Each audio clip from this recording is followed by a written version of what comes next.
going on, everybody? This is Phil from SteelRingPost.com.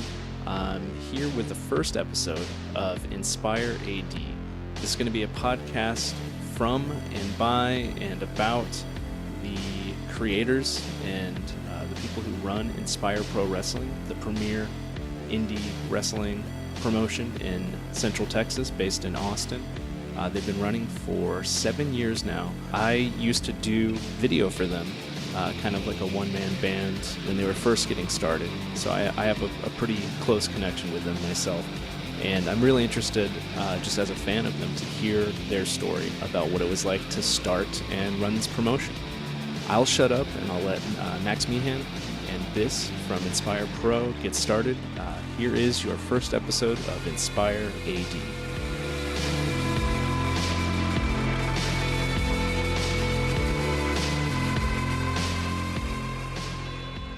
We have to go back to Anarchy Championship Wrestling as it is, and we're talking about the Anarchy Championship Wrestling located in Austin, Texas. Is there more than one? We're not going to do Georgia?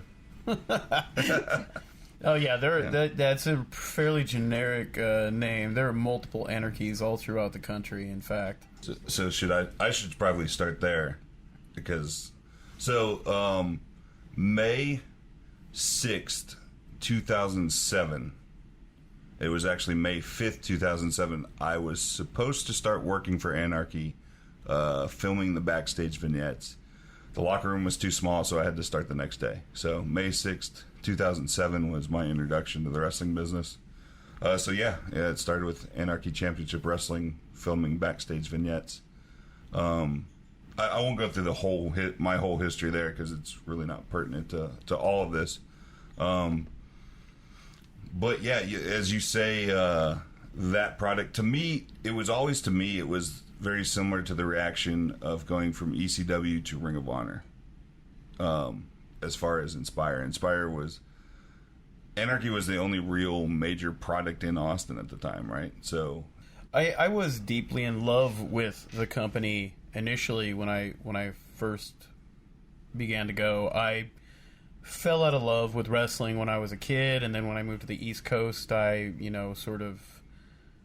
love for it reemerged, and I guess that's where my loudness as a fan came from, going to shows on the East Coast. I think it's safe to say, the bane of Biss's existence for, I hope it was a brief pocket. See, yeah, it was honestly probably about a 25-minute period, but it gets stretched out into this bigger deal. I think you made one promo I cut a pain in the ass, and that was really it. But it becomes this big, oh yeah, man, Biss and Max used to be, hand on throat type thing. So I used to sit at the Anarchy shows, and the way that venue was set up was that there was a stage, and I guess there was really no differentiation. It was GA. You could sit wherever you wanted, unless it was the front row or whatever. And I would sit on the stage with 6 or 7 other people, and we would proceed to get rip-roaring drunk and just talk shit. In fact, I think it's fair to say that there were points where we may have had more heat than some of the wrestlers. Yeah, so the match itself, so here's the deal. I'm going to paint the scene. The match itself was basically 2 different matches going on at the same time. And that's as basic as it was. It was 4 people in the ring, 2 singles matches going on at the same time, but then they could fight whoever, right? So my job was to go out and explain this to the crowd from the, eagle's nest, basically. It's not the easiest thing to explain when you're trying to get all the intricate details. You can't just be like, hey, it's going to be 2 matches, guys. Fucking eat it up. And it's my 15 minutes of fame, right? So fuck yeah, I'm going to milk it a little bit. But Max and the jury just start, 1 sentence in, start, just heckling, right? Which was what they did. I ate it up. I may make Max cringe here because I'm going to reference a band, and I don't know if he likes them or not, because I really have no real self-awareness of musical or taste or anything. Yeah. Probably taste either. But at an Ozfest, I saw a crowd heckle fucking what the fuck was the name of that band? They're from Michigan. Whatever. Anyway, the drummer gets pissed off, fucking jumps up on stage and like whips his dick out to like I was like, fuck yeah, I'm gonna do that, except for I'm not gonna whip my dick out. I'm just gonna pretend the mic's my fucking dick. So I was pretty pumped that I got to reenact that. I was actually like super stoked about being able to do that. But it came off as, oh man, like Biss hates fucking Max. So I think that Biss and I didn't really know each other, so I think the mythology of Biss and I hating each other really came from the fact that when Biss would speak, I would heckle, and then he would heckle back. But over time, it became more of a playful thing. But when people around us see that in a weird way, it's weird that there was this guy on the mic in the ring, and then there was a fan, and it was almost like we were working the crowd. And I'm not a big fan of when people in the audience make themselves part of the show. And so I was fairly guilty of that at that point, just because there were points in that show where the show kind of needed a boost. You know, you see things. I think ultimately that's why Inspire appealed to me. The company went through a tribulation where Darren Childs, who, I'm excited to talk about this guy. He really was the lunch lady that controlled everybody else. But you cannot talk about anarchy without talking about Rachel Summerlin. Yeah. Rachel Summerlin was a superlative talent. She really did help kind of directly fund it, I believe, in a lot of ways. 100%. And Darren, we're talking about this whole call-out movement that's occurring right now in indie wrestling. I think that even though he fights the allegations, very much epitomizes politically the kind of person that I didn't want affiliated with our company. I always perceived him to be kind of a creep, along with Jack Jameson. I remember hearing things where when they would do the Queen of Queens tournament, where Jack Jameson, who would fund flying in some of the women that participated in this all Joshi tournament, he'd lament not getting laid, you know, as if this was his goal. It wasn't about the wrestling. It was about this social quagmire that they were trying to build for themselves to, you know, swing a little, you know? Continuing on. Biss and I became friends through Anarchy, and we would get together and we would watch, I believe it was Dragon Gate USA at the time. I think that was my favorite thing that I was watching at the time. You know, you have a lot of guys who were at that point doing a lot of great stuff. You know, Shingo was there. Who's like tearing it up in, you know, New Japan. You had John Moxley there. You had you know, Chuck Taylor was there. There were Davey Richards was there. You had a lot of great guys putting on this great mixture of American indie and hardcore Japanese stuff. It was a great company run, of course, by Gabe Sapolsky, who was responsible for the most fiery and quality iteration of Ring of Honor. Also, I believe worked at ECW. Am I incorrect? Yeah, cup of coffee at ECW. Yeah, he was there for a while, I believe. But yeah, yeah, and then that was cool too, because I could come over and brag about, like, oh, I remember Shingo when he was on an excursion in Texas, and Max cared back then, but now I care he now. doesn't care about my stories anymore. I care about your stories. No, but yeah. So that was a good chance for us to, and actually, you know, have a conversation besides screaming at each other, wink, wink, nudge, nudge at a show, right? Each of us playing our part, and actually kind of get into wrestling philosophy a little bit. Yeah, and I believe a huge portion, too, of us getting together was, there was a point in time, there was a message board that was on Facebook that's still there. It's a group now by the name of I Like to Hurt People. And a core of the people that participated on the board would actually go to the ACW shows. And the night after the shows, I would always go on and say, this is what I liked and this is what I didn't like. I personally feel that ACW deteriorated in terms of quality once Rachel left, once Darren had his falling out with her. for whatever reason, I feel like he just had his head up his ass.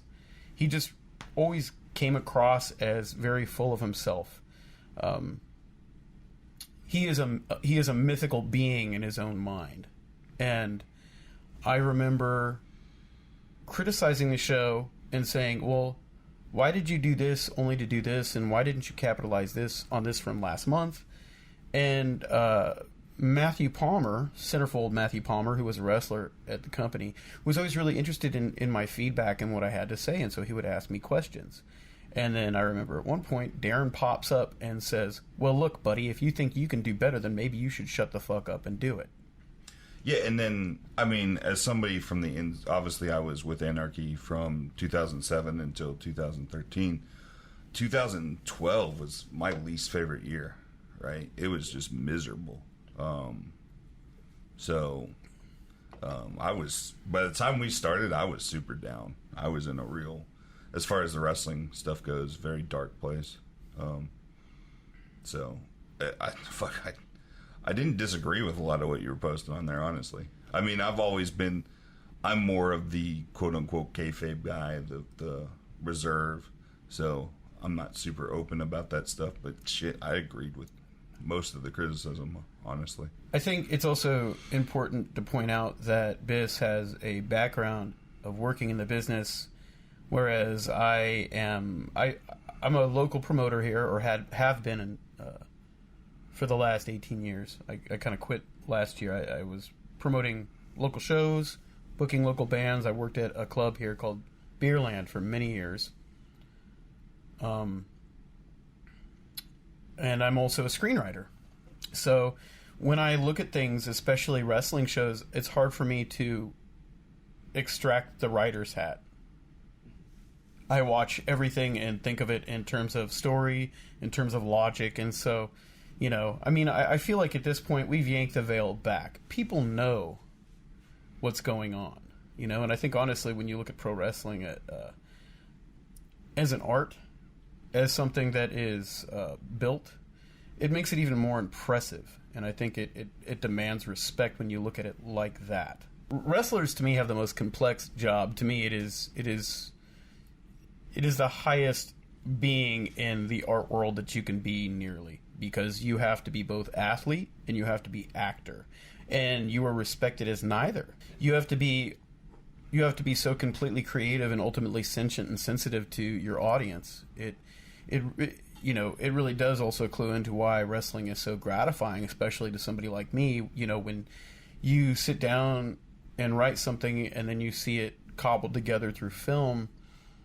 you don't get that immediate gratification that you get when you watch a storyline unfold in front of a live crowd, especially a crowd that's really encouraged to be very vocal.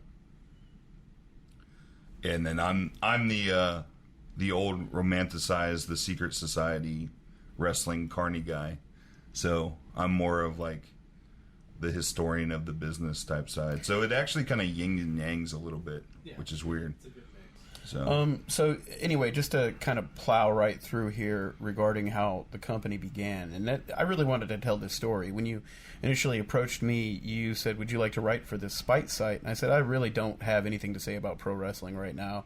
With all the call out stuff, honestly, it's really challenged my love for the business and wrestling itself. I've really been in doubt, so I don't really have much enthusiasm toward it, other than potentially continuing on with this company and facilitating change to see it be this thing that can be great." You know what I mean?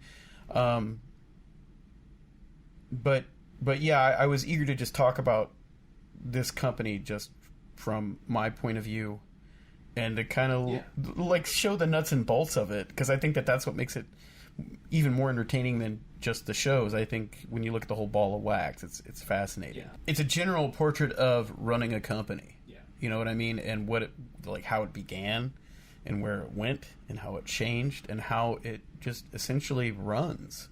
I think that initially, and no offense to you, Biss, I feel like Biss really wanted to stick it to Darren, and I'm going to get into that in a second. I was more interested in being a part of the process, and I don't think initially I was supposed to be involved to the extent that I am now. Nope. When Biss came to me initially, he said, I really just want you to look at the card and tell me with the eye that you ran over the ACW product with, like, what works and what doesn't. Yeah. Okay? And it grew from there. I remember Biss left ACW because he treated Biss like shit. That's my opinion. And one of the reasons why Biss left has a great deal to do with something pertaining to Biss needing some time off from a show to go see a ball game with his grandfather. And Biss can tell this story. Yeah, man. I'll jump in. To me, it wasn't a spite thing. It wasn't about sticking it to Darren. It wasn't about sticking it to ACW. 2012 was the shittiest year of my professional wrestling career. It was about, holy shit, I just want to have fun promoting wrestling again. I didn't think, straight up, I didn't think we'd last more than like maybe 3 or 5 shows, right? Like, all right, let's just, if I'm going to go out, let's go out with people I enjoy working with, and let's have fucking fun again, right? So that was really the emphasis of where I was coming from. So I'll tell the story. Fucking the December show, which is where everything went to shit because I wasn't there, obviously. I was in Dallas, Texas. There's some truth to that, probably.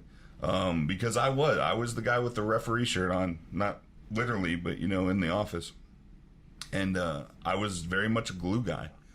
I still like to think I kind of am today. It's evolved, but I was in Dallas, Texas, watching the Steelers and Cowboys play. My family's from Pittsburgh, so and there was some sort of weird communication breakdown where they didn't remember it was that day that I wasn't going to be there. Had literally gone over every show note with every individual talent, like over the phone or, through text message so that they knew what the hell they were doing. Then I was not invited to the production meeting for the January show. So that was sort of, I had decided, I think it was September was the show that was in the downpour. There was a moment during that Anarchy show, I just walked out the door. I was like, I don't know if I'm coming back, right? So I had already decided. The only thing left that I wanted to do was Jerry Lynn's last match with Anarchy was scheduled for January. So I was like, you know what? Fuck it. I'm calling that match. I don't care if it even makes tape. Because I was the play-by-play guy for Anarchy, right? So that was the one last thing. I was like, well, if that's it, then that's the last thing I do in wrestling. So be it, right? So I made the decision there. And this ties in, Josh Montgomery had some money together and wanted to run shows in oil towns. And had the name Inspire Pro, right? Had a really shitty logo, if I remember correctly. Yes. Josh still had the money for that show, which we soon found out was nowhere near the money that you actually need to run a show. But, for running little oil towns with fucking, shitty talent and maybe one name, it probably would have worked. At least to pay for the show. I don't know if it ever would have made it to a show too, but yeah. That was in the middle of 2012. And I basically was like, hey, I'm going to help out creatively with this. And it was, well, I don't know. It'll depend. Like, motherfucker, it's like 200 miles away. What do you mean it'll depend? Like, fuck you. I didn't sign a contract. You don't fucking own me. But that was kind of the mentality, right? There was a weird fucking, like, cult atmosphere to Anarchy. And, they looked for people that were misfits. They looked for people that were looking for a place to fit in. And, that was cool and all to, like, take on the fucking wrestling world. But I've got a fucking family, man. I don't fucking need you. You were not my dad. Like, I don't need that, right? So, that was a big part of leaving, was kind of seeing more and more of that and going, man, fuck you, So, yeah, that was... The decision was made September 2012, and January of 2013, I officially put in my notice. I don't know, it's not a real job, right? So I really regarded Biss as a friend at that point, and my take was that Biss had told Darren, hey, I'm going to go watch this football game with my grandfather. Now, to me, family is paramount. You put family before all else, and time is limited, especially when you're talking about relatives who, are getting on, right? It's a beautiful thing for him to be able to go and share this game with his grandfather, and I remember him telling me that he told Darren, and then Darren was like, yeah, cool. And then the day of the show, he basically called Biss up and was like, where the fuck are you? And he kind of nailed Biss to the wall, like crucified him over it. And to me, it's like, well, put down the doob, asshole. Pay attention to what you're fucking running. That's what I always said when I was talking about the company, was that, well, if you're going to call what you do professional wrestling, then be pro. Yeah. Respect the people that are helping you pull this together, because I have no delusions personally that anything that I do, and I do, shows with Biss now, I think that I'm sort of a linchpin, but I admit that there's no way possible that I could pull any of that off without the dozens of people behind the scenes who sacrifice their time to just be a part of this thing that they love. And I feel like for him, wrestling became about him. It wasn't professional wrestling, it was the Darren Childs show. I mean, you can talk about any litany of dumb fucking things he did in that ring, like Machiko and the Freddy glove, for fuck's sake. That was ridiculous. And just also, there really seemed to be kind of a negative attitude toward women in general that I noticed that kind of made me... It repelled me. For example, I think it was... What was it? It was one of the prom shows. I was gone. Yeah. I know this story, but I was gone. Yeah. Where Jeff Gant had a match with... Who was it? Do you remember? It was Mach, right? I think it was Mach, yeah. Where basically... he had a match where if he beat Mach, he would basically get to kind of take her to this pro wrestling prom. But there was kind of a rapey... I was there for that, yeah. It was, you remember there was kind of a rapey element to the storyline, and then you have this character that is being kind of a degenerate later that night have a 45-minute match with ACH at the time. It, to me, didn't sit well. It didn't make sense. How are you going to have this guy implied rape a wrestler on your show? Yeah. And he struggles also to wrestle her in the match, and then you're going to have Albert carry this dude through a 45-minute show. It just, to me, I was very critical of that. And I remember Darren very vocally said, well, I guess we're just going to have to start doing shows for the boys. And I said, in my head, cool. Then they can pay. They can pay to be on cards. They can pay to play. That's basically what you're implying.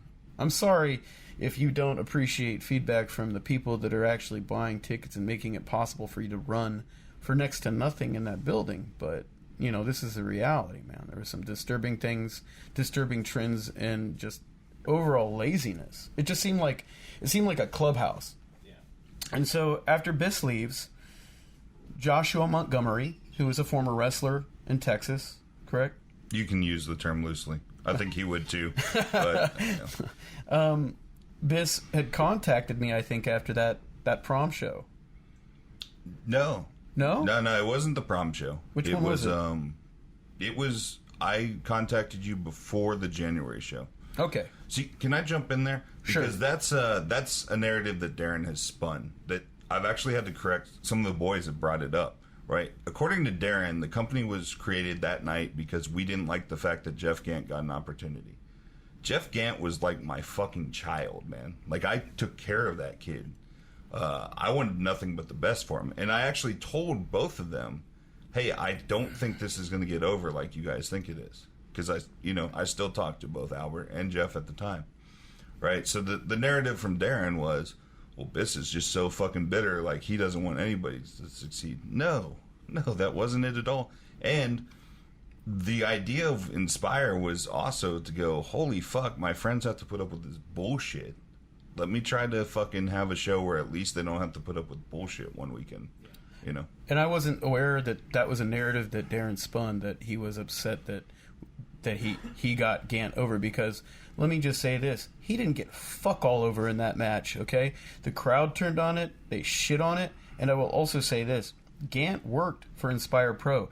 Gant was on the first card, and in fact, I believe that in subsequent cards we got Gant far more over than he had ever been in ACW. So that was one of the things that really made me want to do that company too.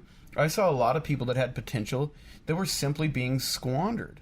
It evolved quickly, right? So Josh had run some shows in his hometown of Graham. Josh was one of our... he was a part of the original 3 that started the company, so it's really important to mention him. Though I do love him. I think he's a phenomenal human being. He's a sweetheart, and he worked his ass off when he was at the shows. So I remember Biss contacting me and saying, do you want to fucking run this shit? And I said, well, what do you want me to do? I think the first thing I came up with to you, and screw it, this is one of those weird kayfabe things that I would like hold on to, but let's lay it out there. One of the characters we had was the Great Depression. The wrestler that we had for that, I had no idea for, right? And I was like, hey man, I think one of the first creative things was like, hey, can you come up with something for yeah, we'll let it out. It was Ricky Ramita, right? Yeah. Because Depression was my baby. Yeah. And so Masada had told me one time, how do I do this without just going into a brig? Fucking do it. Like, motherfucker just needs a mask. Can't fucking always motherfucking smiling, man. Just put a fucking hood on him. I don't know what the fuck the deal is. So, right, so I come to Max, I'm like, dude, I need to come up with some sort of mask character, right? And I don't know if you had that character in your back pocket or what it was, but like that night you shot me an email with like everything. I was like, fuck, yeah, let's do that. And I think it was like shortly after that, it was like, hey, could we just do this card? And then, it just kind of took off from there. He just kind of swooped in and snuck in like that, But yeah, I think that's basically where it started. Well, and then as we started to... I'll let you chirp in after this. But then as we started to try to actually do the logistics of the show, it was like, oh, fuck, we're lost. I don't know where the fuck to get a building, right? Like, the first building, like, I tried to get a hold of didn't ever respond to me. So it's like, hey, man, like, you run shows, right? Where do we get a building from, right? So we realized real quick that we didn't know a lot of the stuff that we didn't know. Me and Josh, at least. So initially, yeah, I was supposed to just kind of look over the card and go, I would do this or I wouldn't do that. And then it became apparent that nobody knew what the fuck they were doing. I don't mind saying that. And I said, do you have a building? No. What about a poster artist? No. What about social media? You got any of that? No. Did you ever ring at that point? Well... That's a story that we'll get to on the show. But mainly, like, I came in and I found this incredible spot by the name of the Marquesa Hall and Theater. And it was an event space that they ran, like, raves and shows and just various weirdo events out of. It was run by this woman by the name of Deborah Gill, who is famously known for opening a business here called The Parlor. It's a pizza parlor. It's a fairly, like, beloved institution here. But she used to run the hall. And the bar that I worked at, Beerland, used to cater these events. They had like frat parties there, and we would cater them, and that's how I knew about the space. It was otherwise not really on the map, and it had a movie theater too attached to it. It used to be a multi-theater space, but they converted one of the rooms into, like I said, an event hall. And so I got a hold of Deb and talked to her about potentially running out of there, and I said, I'll bring in a bunch of people that are going to drink a bunch of beer. And she said, cool. Because she is true blue, tried punk rock, royalty in this town. She understands, how business works. She knew that I could deliver a fan base that was just going to come in and get rip-roaring drunk. Anyway, from there, I found and controlled most of the media. We used that Dustin Nance guy to do the poster. We set up social media stuff. And then I think the card was next. Right? Well, we would have had to have the card before Nance came in, but around the same time, right? Yeah, but Nance was like responsible for the logo, like the classic Laurel logo. There was a guy. No. What? Somebody else did that and then bailed. There was another dude that did the logo, I thought, besides Nance. No, it was Nance. Okay. Because the original guy just bailed. He did bail. Yeah, but he didn't do jack shit. Oh, I thought he gave the logos and then got the hell out. Nah. Okay. You know what? Actually, it was Philip Morales. Philip Morales did the logo work. Okay. Philip Morales, who is he's a drummer in a bunch of hardcore punk rock bands. Yeah, he did the logo. He didn't bail. He just did the logo, and then Nance kind of appropriated it and reworked it several times. Anyway, my buddy's from Kansas City, and we had just started getting the fucking like Hardee's knockoffs down here. Oh, Carl's Jr. Yeah. Man, no. Yeah, no. Carl's Jr. is not a Hardee's knockoff. It's the same company, isn't it? Basically, yeah. Yeah. So anyway, he's like, yeah, man, let's go to Carl's Jr., man. I'm like, cool, man. So we're at Carl's Jr. and it takes literally half an hour to get our fucking food. So like, whereas I'm ahead of schedule and ready to fucking go and do this, like by the time we get our fucking food, I'm like, dude, we got to eat in the fucking car and fucking go. I've never been to this place before, right? So I'm like, in Biss fashion, no big deal. I'll just speed. I'll get there in time, right? So I get to the area and I've got like 10 minutes to the start of the show. I'm like, I can't find the fucking place, right?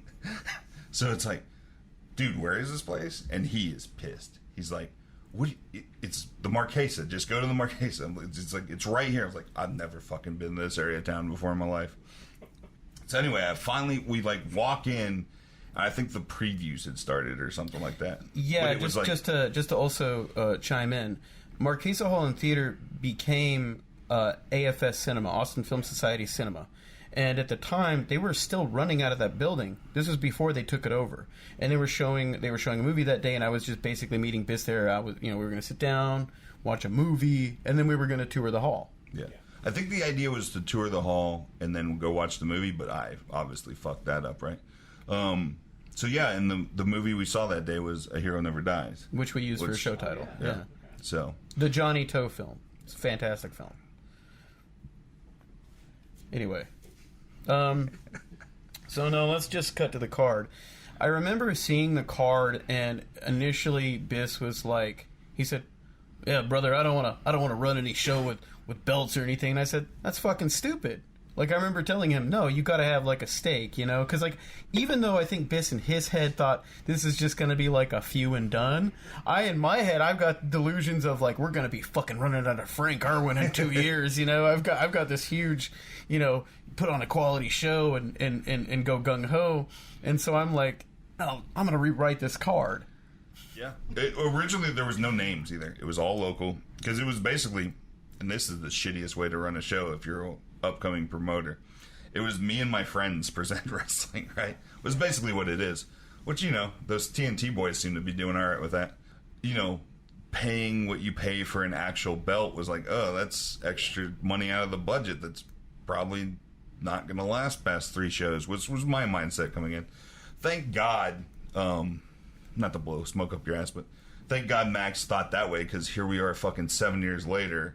And imagine if we had run 3 shows with no fucking championship at all. Like, yeah, I will say that initially, I'm a sucker for certain things that a lot of people hate. I love triple threats, and so I basically had this idea where we would do 3 over the course of 3 shows, 3 main event triple threat matches that would culminate in a finals match that was also a triple threat that would crown our champion.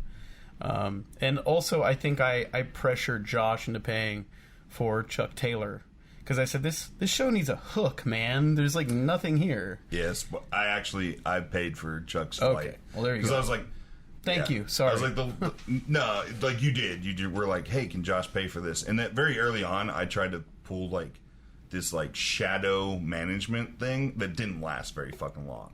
Like, I remember talking to ACH and I was like, these guys don't really have the money for that. Can you come down a little bit, man? Yeah, no, it was fucking basically Josh's seed money and then whatever I was willing to risk that we didn't get at the door. So yeah, I think I sprung for the plane ticket, which Yeah, that we'll get to that when we get into the show. It was weird. Initially, my vibe was going into this show, and even the day of, I remember Jojo Bravo, Jay Sirius, he seemed to, even though he was there, resent the fact that we were running. I felt like there were some people who were just like, yeah, no, ACW's home. We're going to humor you. But, you know. Yeah. So, I mean, even Albert was fairly spiteful. I felt like his attitude was... I don't know if... We'll get to that. Yeah, we'll get to that. But Can we just, before we start the show, and I know we false started the show twice already, but and fuck it, let's bury the motherfucker. 2 staff members, right, that I think deserve explaining. And the first one was Eamon, right? I had a car ride to Houston with Eamon, which is where I decided this is who I want to... Oh, God, I thought you were going to bury Eamon. No. No, not Eamon. No, I'm going... Let me tell you about this kid that I've employed for 7 years and how horrible... No. I just want to contrast the two, right? So in that car ride with Eamon, it was like, this is who I want involved with commentary. And basically, like, I saw a lot of myself in Eamon, which is why I reached out to Eamon. And he had a degree, was it in marketing? Yeah. Or, you know, so I was like, man, I don't know that shit. Like, let this kid, like, help us out in that, right? So Eamon started slowly to take some of the social media stuff and responsibilities, and fucking did great, and has been nothing but a pleasure ever since. The second staff hire was we needed a ring announcer, so that's where we come to Mr. Brandon Stroud, right? I need that Price is Right. Yeah, yes, very, very much so. But this is the only time I'll justify it or say the thought process to it. Number one, Max and Brandon did not like each other. Like, very clearly to this point, still did not like each other. Brandon's father was a radio play-by-play person in Cleveland, is at least what I was told, right? And when I hired Eamon, had been like, why'd you hire Eamon? I could have done it. I was like, well, fuck you, you know? But I was like, all right, man, this guy's got this fucking... blog that people seem to fucking pay attention to. Like, he has a decent voice. Like, maybe he'd be a good ring announcer. So it was like, yeah, man, why don't you be our ring announcer, right? I thought it would be a good fit. I've also discovered Barry Savant was my ring announcer forever. And you can say whatever you want about Barry, but the one thing, he has a quick wit, and you need that as a ring announcer when you're not a wrestler and you're dealing with fans that will heckle, right? Yeah. And knowing Austin, that was probably going to happen. And Brandon, from his writing, seemed to have a quick wit. So I was like, okay, check those 2 boxes. So that was the thought process there. I do want to say, I didn't initially dislike Brandon. That was something that he earned. And it's funny because this all goes back to ACW stuff. You know, Stroud used to go to those shows. Eamon was at those shows, and me being this loud, drunken lout on the stage that would oftentimes cajole workers into not even really working and just yelling at me. I cite the Jimmy Jacobs incident where he flew to Austin and didn't wrestle like even 2 minutes. He just spent the whole time. He spent the whole time yelling at me from the apron and then spit on me, and then the match was over. But Eamon didn't like me, and I felt like every time I went near Eamon, I felt like a homeless person invading someone's personal space, like if he would kind of like shrink up and look at me out of the corner of his eye like I was about to ask him for change or something, like I smelled foul or something. But like everybody really hated me because of the ACW association. And initially I think Brandon was the same way, but I also think that Brandon was heavily competitive and in the same way that he resented Eamon for taking the position that he did. I also think that he resented me for my creative role in the company because he tended to kind of put himself over as a creative type. Rather than just playing his role, he had to diminish other people. Like, I don't want to turn this into, like, the shit on Stroud show, though that could be a podcast unto itself. But I initially was fond of him, and I thought that he was good in his role. And of course, I thought that it was a natural thing, because it was like, this guy, he works at Uprocks, and he's this kind of popular blogger at 123. This guy may be able to help us get exposure that no other company could. Little did I know that he wouldn't do shit to help us. And so it wasn't, really worth the trouble. I mean, and when I say trouble, I'm not talking about what we ultimately know about him now. I'm talking about all the diva bullshit that he would go on to pull while we were running the company, some of which, is pretty seedy. I didn't know at the time. I know now. Yeah. So he also tried to pull out of the show the day before the show. The first show. Yeah, he called me up, like, basically pseudo crying that he just couldn't do it, and he was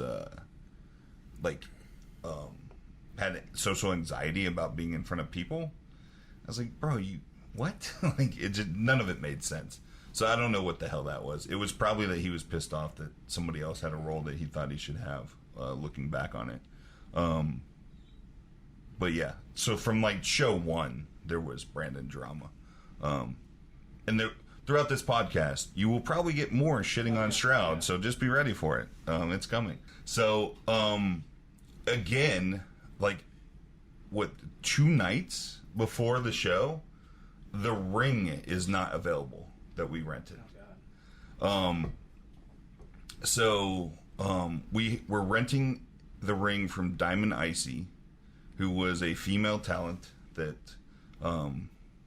was a prelim female wrestler at the time, and she owned a ring. So she had a group of guys that would bring the ring down, set it up. Do we have to put one on the show? I don't remember if that was the deal or not. No, I said fuck that. Yeah. I think I was paying extra not to do that. Yeah. And we'll get into me and Max and wrestling. This is one thing too that I really, really need to like go into. Every fucking show that we've ever done, there's always some goddamn J-Brone that shows up and he's like, "Can I get on the card, brother?" Or some other worker wants you to give their their buddy like a pity rub or some shit like that. And the way that I go into these shows is that they're very regimented, and because I'm a screenwriter, they're scripted. I'm not saying like that the nuances and the minutia are there, but the brackets are there, and the brackets are hard, and unless somebody breaks a leg or their plane crashes, I'm not fucking changing anything. And this has always been the way that I functioned within the company, much to the consternation of many talents that appeared on our shows, because I was going to deliver what the fuck I advertised. And beyond that, I think one thing that we haven't touched upon is that when Biss and I sat down creatively, we hashed out essentially what we were going to do for the first year. Even though he says he only envisioned this lasting a certain amount of time, he at least humored me enough to sit there and I'd go, I want to do long-term storytelling where I know where we're fucking going. And that's what we did, and we still do.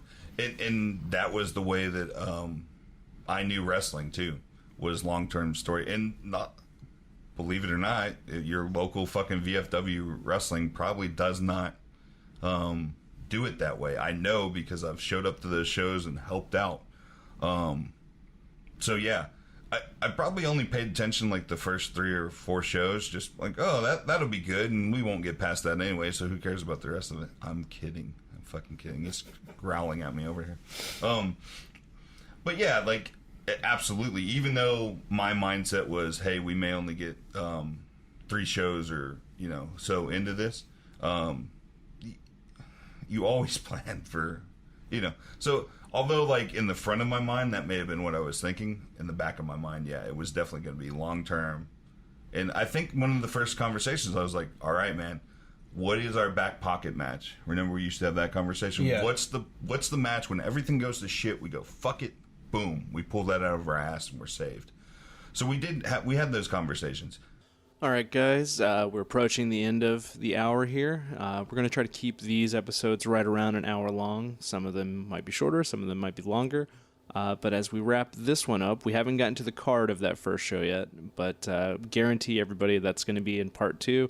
I know that because we've already recorded part 2, so don't worry, that is coming. But for now, I just wanted to let you guys address what's the status of Inspire Pro right now. Is anything on the horizon? Are events even going to be possible in the near future? We really need to see how this all plays out. I mean, we've had false hope multiple times so far, but right now, me personally, I don't feel comfortable putting a bunch of people in a building. Sure. It's not correct. I see companies doing it, and I see people working, and I know everybody's eager to get back to doing what they do. But I gotta say, man, we're 4 months in. Can't none of y'all motherfuckers just sit at home for 4 months and just get to know yourself? You know, this world would be so much better if everybody could just sit at home and kind of talk about themselves and get through their issues. It's insane, though, man. You got all these people, like, fucking doing shows in the middle of podunk nowhere, you know, and it's blowing my mind. I don't know when we're going to be back, but I think that considering all the current issues that beleaguer pro wrestling, I think we all really, like Biss and I, feel strongly that we need to come back to just facilitate change and make sure that we continue to provide an environment that not only atones but sets a good example for pro wrestling and what it can be. And that's probably about as good a mission statement for a pro wrestling company that you could possibly have. So yeah, if you're interested in checking out Inspire Pro, you can find them online at inspireprowrestling.com. Be sure to check out the next episode of Inspire AD, where Max and Biss will go over in great detail the card for the first Inspire show, The Beginning. Also want to give a thank you to Vivid Death for the theme song to this podcast. It's called Floor It, and it's from their EP, Welcome to Hell Volume 1, which you can find at vividdeath.bandcamp.com. For now, I'm Phil from steelringpost.com. Thanks for listening, and see you next time.